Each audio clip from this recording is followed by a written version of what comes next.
Hello everyone and welcome back to civil exams.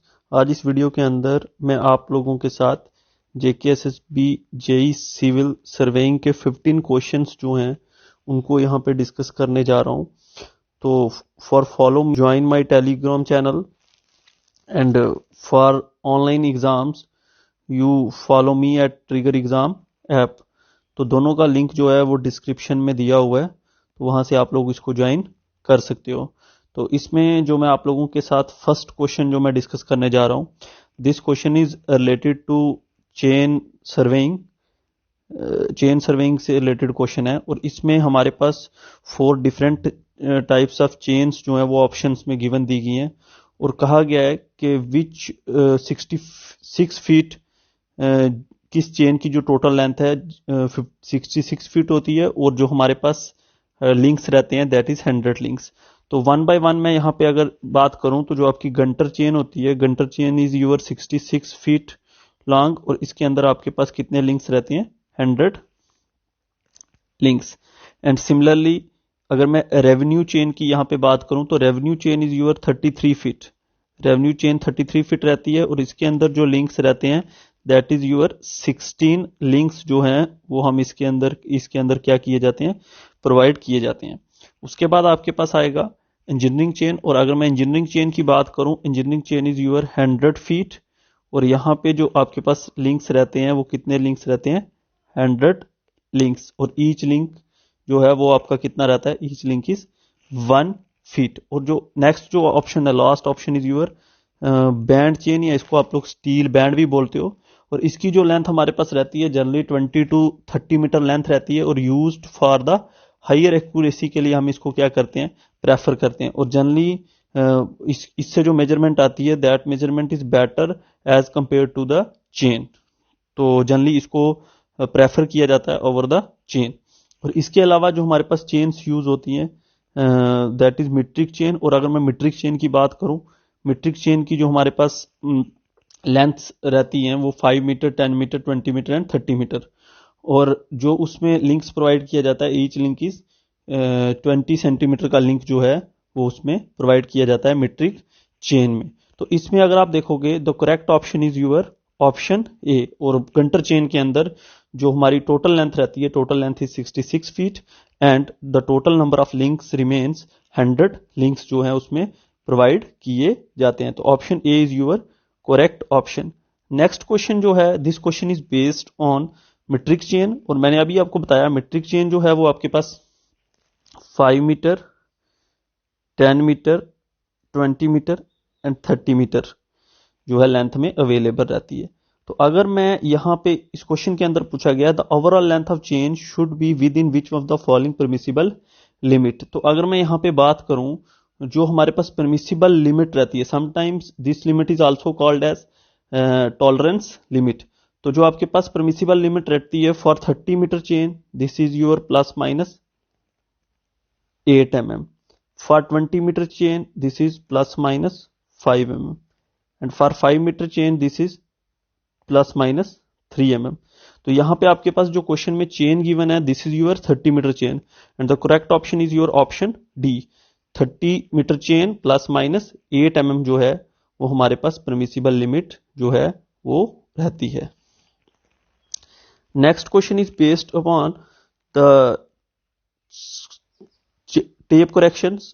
तो tape correction के ऊपर ये क्वेश्चन जो है ये बेस्ड है। तो अगर मैं इस क्वेश्चन की बात करूं तो इस क्वेश्चन के अंदर अगर आप देखोगे पूछा गया है कि जो हमारे पास सैग करेक्शन है, सैग करेक्शन के लिए इनमें से कौन सा रिलेशन जो है वो करेक्ट है।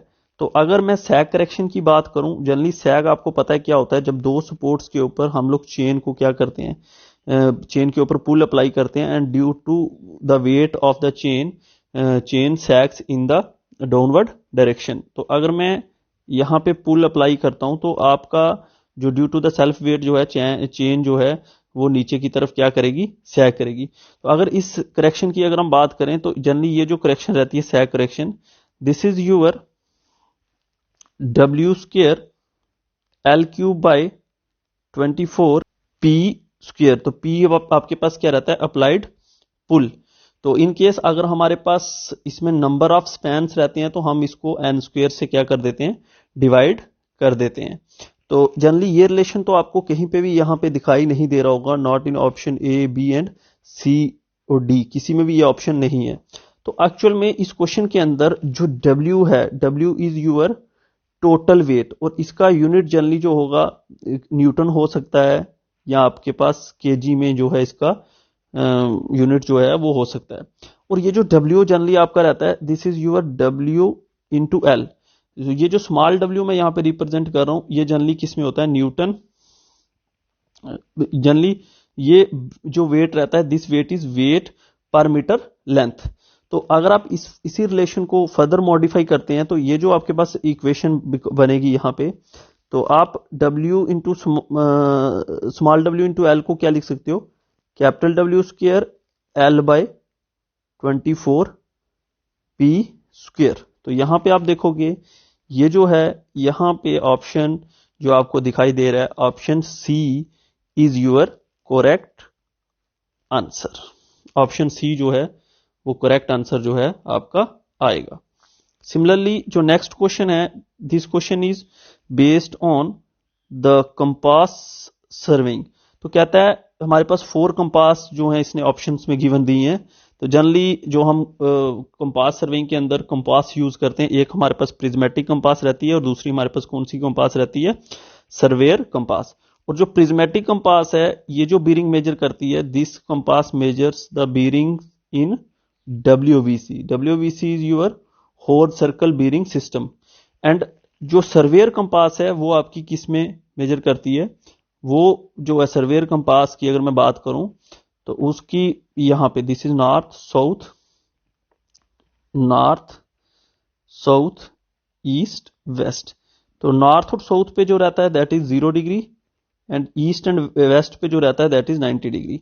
और ये जो है this compass measures the bearing in the quadrantal system. तो जनरली इस क्वेश्चन की अगर मैं बात करूं तो कहता है compass which measures the quadrantal bearing, means जो बीरिंग हम यहां पे मेजर करते हैं that bearing is lies between 0 to 90 degree, and option C is your correct option. Next question जो है वो अगेन क्वेश्चन नंबर 5 जो मैं आपके साथ डिस्कस कर रहा हूं, this question is again related to the compass surveying. और इस क्वेश्चन के अंदर अब आप देखोगे, अगर मैं कंपास सर्वेइंग की बात करूं तो हमारे पास जो मेरिडियन रहते हैं, जनरली हम लोग 2 मेरिडियंस को कंसीडर करते हैं। One is your true meridian and second is your magnetic meridian. Horizontal inclination जो आप लोगों की मैग्नेटिक मेरिडियन की रहती है with the true meridian, that angle is called as your magnetic declination. तो हॉरिजॉन्टल एंगल जो ट्रू मेरिडियन और मैग्नेटिक मेरिडियन के बीच में रहता है उसको हम लोग क्या बोलते हैं, उसको हम लोग बोलते हैं मैग्नेटिक डिक्लिनेशन। तो यहां पे हमारे पास जो इस क्वेश्चन के अंदर बोला गया है कि magnetic meridian swings like a pendulum swinging in the reverse direction for the given place, this is known as, इसको हम लोग क्या बोलेंगे।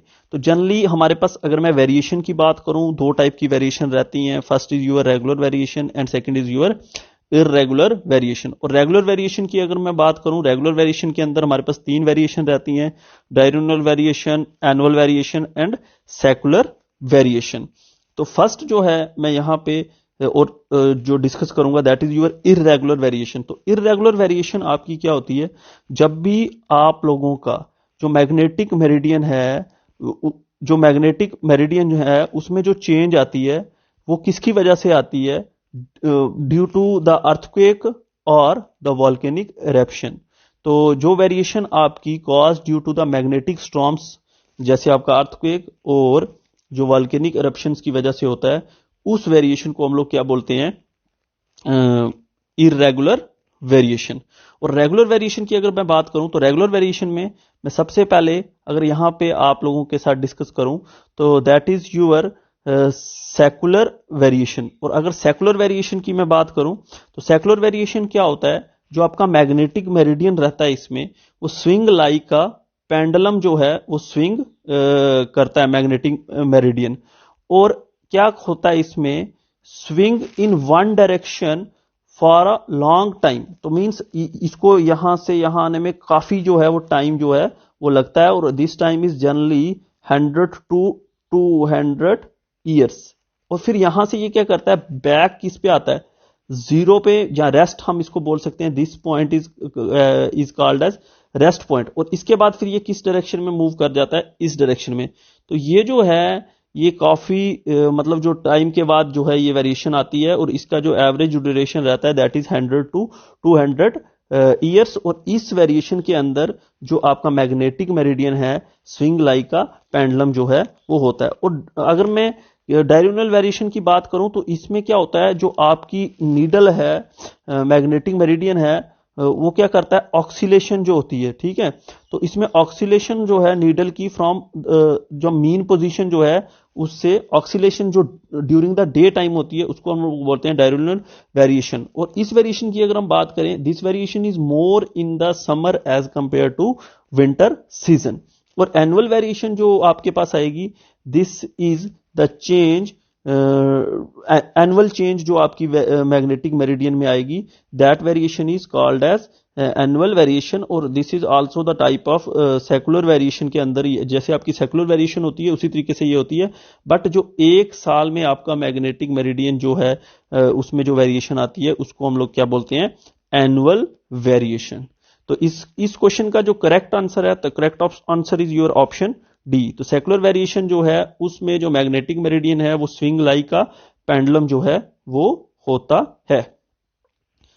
अब जो नेक्स्ट क्वेश्चन नंबर 6 है, 6 में यहां पे डिस्कस कर रहा हूं, this question is based on the area volume chapter. तो यहां पे हमें इस क्वेश्चन के अंदर बोला गया है कि हमारे पास जनरली जो सिम्पसन्स रूल है, तो अगर मैं बात करूं तो आपने ट्रेपेजॉइडल रूल्स या सिम्पसन्स रूल्स ये जो हैं एरिया के लिए, या मिड ऑर्डिनेट मेथड्स जो हैं, ये सारे मेथड्स जो हैं इसके अंदर आप लोग कवर करते हो एरिया के अंदर। And similarly for volume you use trapezoidal method and prismoidal formula.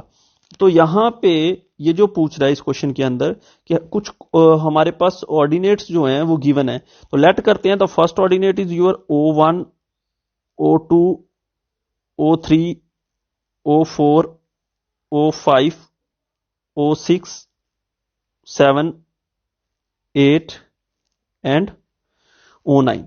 तो अगर आपके यहां पे नंबर ऑफ ऑर्डिनेट्स अगर ऑड ऑर्डिनेट्स है तो आप इसको डायरेक्ट रिलेशन से क्या कर सकते हो, सॉल्व कर सकते हो। तो अगर आपके पास इसके अंदर ऑर्डिनेट्स इवन होते तो फर्स्ट जो आपके पास, सपोज करो 8 ऑर्डिनेट्स अगर आपके पास रहते तो फर्स्ट 7 ऑर्डिनेट्स के लिए आप सिम्पसन्स रूल से अप्लाई करते, और लास्ट जो ऑर्डिनेट्स है आपके पास 7th और 8th ऑर्डिनेट के लिए आप लोग क्या अप्लाई करते, ट्रेपेजॉइडल फार्मूला जो है वो अप्लाई करके टोटल एरिया जो है वो आप कैलकुलेट कर लेते हैं। और अगर मैं सिम्पसन्स रूल की बात करूं तो सिम्पसन रूल क्या कहता है, इसके अकॉर्डिंग जो एरिया हमारे पास रहता है, दिस इज यूर D/3। तो D आपके पास क्या है, इस हर एक के बीच में जो इंटरवल, हर एक ऑर्डिनेट के बीच में डिस्टेंस जो क्वेश्चन के अंदर गिवन है, that is your 20 metre. First ordinate plus last ordinate, तो फर्स्ट ऑर्डिनेट आपका क्या आएगा O1, लास्ट ऑर्डिनेट क्या आएगा O9, प्लस क्या करेंगे हम 4 टाइम्स। तो 4 टाइम्स आप कौन से ऑर्डिनेट्स लोगे, इवन ऑर्डिनेट्स। इवन ऑर्डिनेट्स आपका कौन सा हो जाएगा, 2, O4, O6 and O8। And 2 times आप कौन से ऑर्डिनेट्स यहां पे लोगे, 2 टाइम्स आप लोगे ऑड ऑर्डिनेट्स। तो ऑड ऑर्डिनेट आपका कौन कौन सा बच गया, O3, O5 एंड O7। अब ये वैल्यूज आप इस इक्वेशन के अंदर सब्स्टिट्यूट करो, और वैल्यू सब्स्टिट्यूट करने के बाद आप इसको क्या कर सकते हो, सॉल्व कर सकते हो। तो अगर आप देखोगे डी की वैल्यू हमारे पास क्या आ जाएगी, डी इज यूर 20, तो O1 इज 5.9। अगर मैं O1 की बात करूं तो O1 जो है हमारा यहाँ पे O1 की जो वैल्यू रहेगी वो हमारे पास क्या रहेगी, अगर आप यहां पे देखो O1 is your 5.9 plus 19.2 plus 4 times O2 जो है this is 12.4, O4 is 20.9 and O6 is 21.8 plus 2 times odd ordinate. तो ऑड ऑर्डिनेट आपके पास आएगा O3 is 16.3, O5 is 18.3 and O7 is 24.2। तो जब आप देखोगे इस इक्वेशन को, जब आप सॉल्व करते हो और सॉल्व करने के पे आपके पास जो वैल्यू आएगी 2831.33 मीटर स्क्वायर जो है वैल्यू आएगी। तो ये तो आपके पास ऑप्शन नहीं है, but nearest option is your 2832.667 metre square. तो correct option is your option B. तो ऑप्शन बी आपका जो है वो यहां पे क्या आएगा, option B is your correct option. तो इस क्वेश्चन का जो करेक्ट ऑप्शन आपके पास आएगा ऑप्शन बी। अब मैं नेक्स्ट क्वेश्चन नंबर 7 आपके साथ 7 क्वेश्चन जो है वो डिस्कस कर लिए। 7th क्वेश्चन की अगर मैं बात करूं तो 7th क्वेश्चन में क्या आता है, the underground map is drawn to the scale of. तो ये सिंपल मेमोरी बेस्ड क्वेश्चन है। तो इसमें जो आपके पास अंडरग्राउंड मैप के लिए जो आपका स्केल यूज किया जाता है दैट इज योर 1/500 जो है वो स्केल हम लोग क्या करते हैं इसके अंदर यूज कर। Scale is simply your drawing length upon actual length. तो अंडरग्राउंड मैप्स के लिए जो हम स्केल प्रेफर करते हैं 1/500। तो option B is your correct option. अब नेक्स्ट क्वेश्चन जो है अगर मैं इसकी बात करूं तो इस क्वेश्चन में पूछा गया है the chord length and the radius of the curve. तो कॉर्ड लेंथ की वैल्यू जो है वो हमें कितनी दी है सी, और रेडियस जो है दैट इज आर। तो ये क्वेश्चन जो है कर्व से ये जो क्वेश्चन है ये पूछा गया है। तो अगर आप देखो सपोज करो सर्कुलर कर्व मैंने ये ले ली and this is the diameter of the curve. और अगर आप यहां पे देखो ये पॉइंट मेरे पास आएगा, this point is O, and ये मैंने सेंटर ले लिया। और लेट करते हैं जो हमारे पास एक कर्व है यहां पे जो कर्व फॉर्म हो रही है, तो वो कर्व जो है मैं यहां पे आपके साथ शो कर रहा हूं, जस्ट वेट।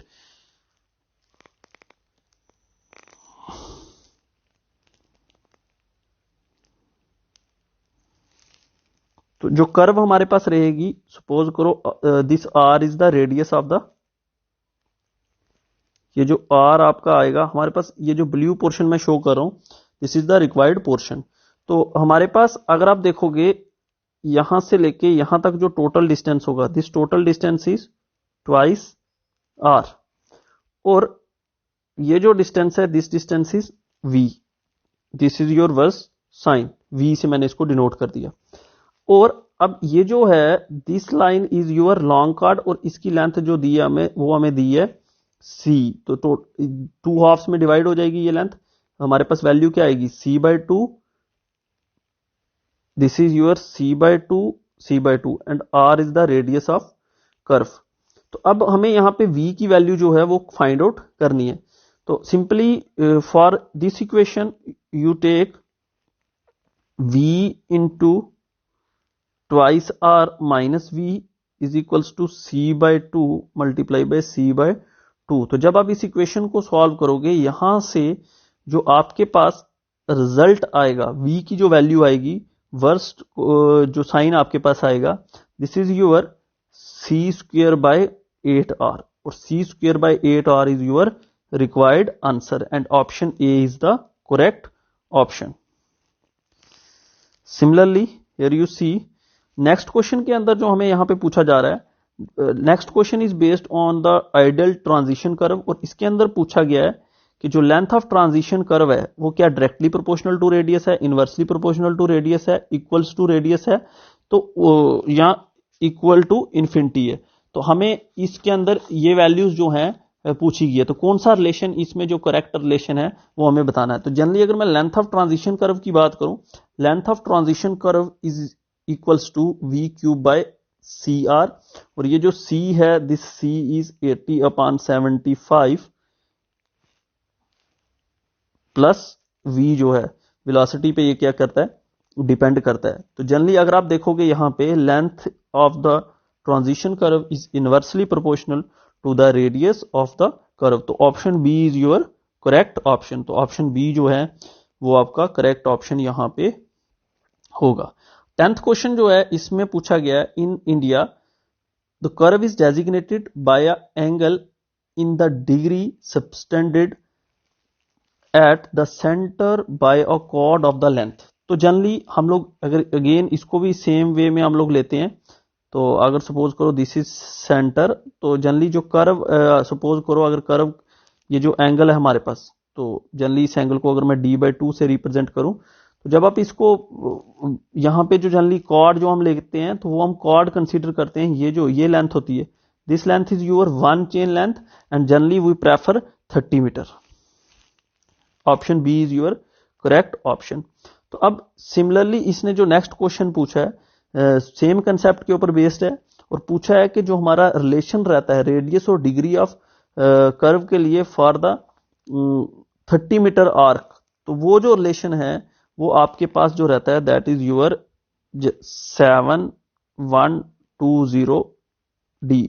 तो जनरली यहाँ पे close to the 7120 is sorry close to the जो यहाँ पे आपका करेक्ट ऑप्शन रहेगा, correct option is your 1719/D. तो this value is close to 1720. तो correct option is your option A. तो जनरली आपको जब आप न्यूमेरिकल प्रॉब्लम्स भी सॉल्व करते हो तो उसमें भी जब आपको रेडियस फाइंड आउट करना होता है, if degree of the curve is given, तो रेडियस के लिए आप लोग ये रिलेशन जो है यूज करते हो. नेक्स्ट क्वेश्चन के अंदर पूछा गया है while conducting the final location survey the centre line is fully marked with the peg at a distance of. तो जनरली अगर मैं बात करूं लोकेशन सर्वे की तो वहां पे जनरली जो हम पेग का जो डिस्टेंस रखते हैं जनरली 20 मीटर का डिस्टेंस जो है वो हम लोग क्या करते हैं प्रोवाइड करते हैं. तो option B is your correct option. Next question की अगर मैं बात करूं तो जनरली ये जो क्वेश्चन है जियोडेटिक सर्वे के ऊपर बेस्ड है. तो जनरली हमारे पास एक प्लेन ट्राइंगल रहती है, दूसरी हमारे पास रहती है जियोडेटिक ट्राइंगल. तो कहता है कि हम लोग जो है spherical excess depends upon the area of the geodetic triangle and may be ignored if the length of the side is less than. तो अगर आपकी साइड की लेंथ जो है 7.5 किलोमीटर से कम होगी तो आप इसको क्या कर देते हो इग्नोर कर देते हो. Option C is your correct answer. Next question जो है this is based on the tacheometry और जनरली टेकोमेट्री में आप लोग जो है जनरली फिक्स्ड एयर मेथड और मूवेबल एयर मेथड यूज करते हो. तो अगर मैं उसकी बात करूं तो उसमें जो आपका डिस्टेंस का फार्मूला रहता है D is equals to KS+C. और टेंडेंशियल टेकोमेट्री की अगर मैं बात करूं तो वहां पे क्या रहा है कि अगर आप लोग क्या कर रहे हो ऑब्जर्वेशंस ले रहे हो, ठीक है. तो ऑब्जर्वेशन के लिए जब आप अपनी जो स्टाफ है उस स्टाफ की पोजीशन को क्या रखते हो, तो जनरली यहां से हम एक और ये दूसरी दो रीडिंग लेते हैं और ये हमारे पास आ जाता है स्टाफ इंटरसेप्ट S और यहां से हमारे पास एंगुलर मेजरमेंट आ जाती है α1 एंड α2 जो है वो एंगुलर मेजरमेंट्स आ जाएंगी और यहां से हम लोग इजीली डिस्टेंस को क्या कर सकते हैं फाइंड आउट कर सकते हैं. और हम इसमें जो हमारा स्टाफ रहता है staff is always kept vertical. तो option D is your correct answer. तो स्टाफ को हमेशा जो है वो वर्टिकली जो है हम लोग रखते हैं. नाउ द लास्ट क्वेश्चन जो है वो जो लास्ट क्वेश्चन यहां पे पूछा गया है the class limit of the slope of the country for the plain train. तो हमारे पास डिफरेंट ट्रेन्स रहते हैं. अगर आप देखोगे ट्रेन्स की अगर मैं बात करूं प्लेन ट्रेन रहता है, रोलिंग ट्रेन रहता है, माउंटेनियस ट्रेन रहता है, उसके बाद हमारे पास स्टीप ट्रेन रहता है. तो सबसे पहले अगर मैं प्लेन ट्रेन की बात करूं तो प्लेन ट्रेन में जो हमारे पास स्लोप रहती है that is lies between 0 to 10% and for rolling train जो हमारे पास वैल्यू है वो लाई करती है 10 to 25% and for mountainous train जो वैल्यू लाई करती है 25 to 60% and for steep slopes के लिए जो हमारे पास वैल्यू लाई करती है दैट इज ग्रेटर देन 60%. तो 60% से जो है ये वैल्यू क्या होती है ग्रेटर रहती है स्टीप स्लोप्स के लिए. तो इस क्वेश्चन का प्लेन ट्रेन के लिए जो हमारे पास करेक्ट आंसर रहेगा 0 to 10% is your correct answer. Share this video for more videos and for the PDF link is provided in the description box. Thank you.